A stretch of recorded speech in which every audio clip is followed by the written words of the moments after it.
Халё, прывітанне, нямецкая мова па-беларуску на канале Філалогія. Deutsch auf Belarusisch. В гэтых занятках па нямецкай мове вывучым кароткае слова nämlich. Нямецкае слова nämlich можа выкарыстоўвацца ў функцыі звычайнага прыслоўя альбо злучніка. Першае значэнне, якое мы вывучым, гэта слова nämlich у функцыі звычайнага прыслоўя. У гэтай функцыі слова nämlich стаіць адразу пасля комы і ўводзіць сказ з больш падрабязным тлумачэннем факту, учынку, з больш падрабязнай інфармацыяй. У гэтай функцыі nämlich пападаецца радчэй. Вывучым на прыкладах. Ich lerne gerade Deutsch, nämlich das Wort nämlich. Прямо зараз я вывучаю нямецкую мову, а менавіта слова nämlich.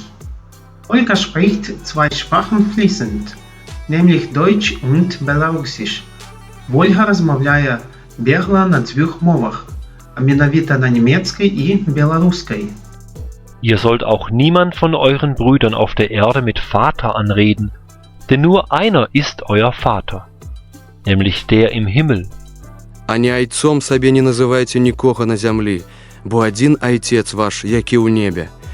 Doch ich werde meine beiden Zeugen zu ihnen schicken, und sie werden die ganze Zeit, nämlich 1260 Tage lang, mit dem Trauersack bekleidet, als Propheten zu ihnen reden.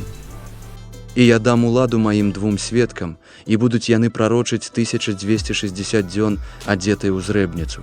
Дык вось, вы прасачылі, што нямецкае слова nämlich в гэтым значэнні можна перадаць па-беларуску як менавіта, а менавіта.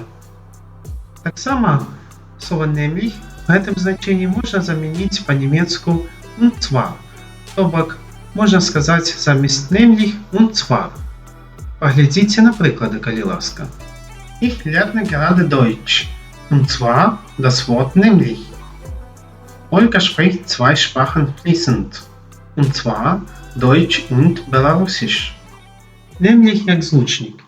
Nämlich як злучнік выказвае абгрунтаванне папярэдняга выказвання, дае тлумачэнне да папярэдняга выказвання і гэтак далей.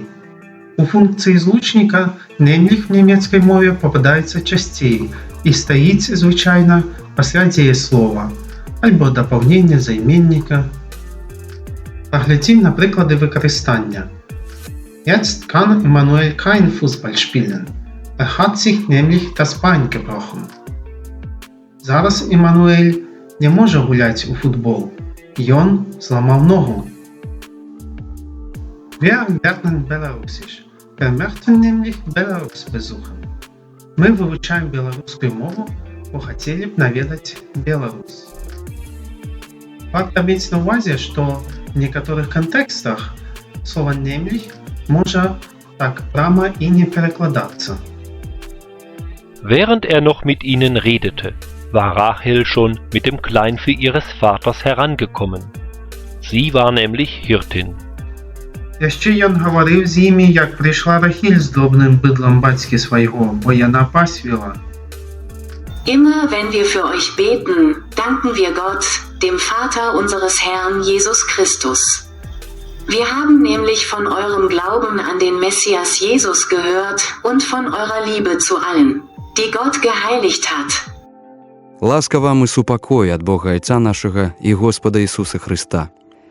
Дзякуем Богу і Айцу Господа нашага Ісуса Христа, заўсёды молячыся за вас і чуючы пра веру вашу ў Христа Ісуса і пра любоў, якую маеце да ўсіх святых.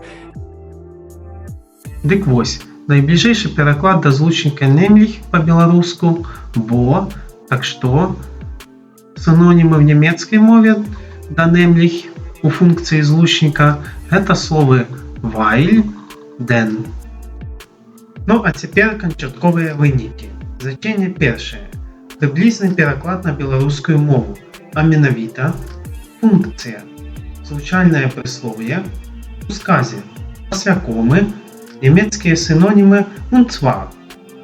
Значэнне другое. Прыблізны пераклад на беларускую мову, бо, таму што, функцыя, злучнік, у сказе, часта пасля дзеяслова дапаўнення займенніка. Нямецкія синонімы ten, weil. Спадзяемся, цяпер вы зможаце выкарыстоўваць слова «nämlich» у нямецкай мове. Ставьте лайки, калі вы зразумелі матэрыял, подписывайтеся на канал і пашырайце відэа сярод тых, хто вывучае нямецкую мову. Auf Wiedersehen, да пабачэння!